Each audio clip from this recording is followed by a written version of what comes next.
Penuntun Saat Teduh Sinode Gereja Kristen Jakarta, Rabu, 11 Januari 2023. Judul renungan, Kasih Persaudaraan.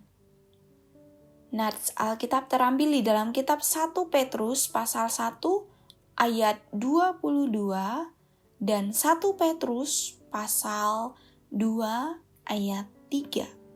Pasal 1 ayat 22, karena kamu telah menyucikan dirimu oleh ketaatan kepada kebenaran, sehingga kamu dapat mengamalkan kasih persaudaraan yang tulus ikhlas. Hendaklah kamu bersungguh-sungguh saling mengasihi dengan segenap hatimu. Pasal 2 ayat 3, jika kamu benar-benar telah mengecap kebaikan Tuhan. Coba bayangkan di sekitar kita banyak batu.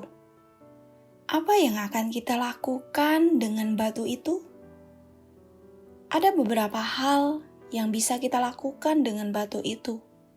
Misalnya, batu-batu itu bisa dipakai untuk melempari orang lain. Bisa juga dijadikan bahan untuk membuat pagar. Opsi yang terbaik adalah membuat jembatan dengan batu itu. Jembatan bisa membangun persahabatan. Sebab jembatan menghubungkan dua tempat yang terpisah. Manusia adalah makhluk sosial yang hidup dari saling membutuhkan. Kita selalu ingin berhubungan dan berteman. Firman Tuhan mengajarkan kita untuk membangun persahabatan. Hubungan itu dibangun dengan kasih persaudaraan. 1 Petrus pasal 1 ayat 22 mengatakan, karena kamu telah menyucikan dirimu oleh ketaatan kepada kebenaran, sehingga kamu dapat mengamalkan kasih persaudaraan yang tulus ikhlas. Hendaklah kamu bersungguh-sungguh saling mengasihi dengan segenap hatimu. Menurut firman Tuhan, hubungan persaudaraan dibangun bukan karena motivasi saling menguntungkan ataupun balas budi. Kasih persaudaraan itu adalah karena teladan Kristus. Kristus telah lebih dulu mengasihi kita.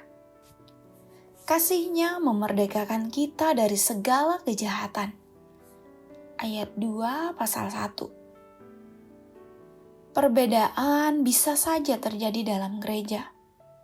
Namun, kasih persaudaraan akan menjadikan perbedaan untuk saling melengkapi. Perselisihan bisa saja terjadi, namun kasih persaudaraan memampukan umat untuk saling mengampuni. Kasih persaudaraan yang berasal dari Kristus menjadikan segala sesuatunya indah. Hidup kita akan lebih berarti saat kita berteman, bersahabat, dan bersaudara dengan penuh kasih. Teman, sahabat, dan saudara adalah tempat mencurahkan isi hati ketika kita sedang bersedih karena penderitaan hidup. Mereka adalah tempat berbagi ketika kita sedang bergembira. Penelitian ilmu psikoneuroimunologi menunjukkan bahwa senyuman, sentuhan, dan pelukan persahabatan meningkatkan kekebalan kita dalam menangkal berbagai macam penyakit psikis dan fisik. Seorang sahabat menaruh kasih setiap waktu dan menjadi seorang saudara dalam kesukaran. Amsal pasal 17 ayat 17. Kita mengasihi sesama karena Tuhan sudah lebih dulu mengasihi kita. Amin. Terima kasih, Tuhan Yesus memberkati.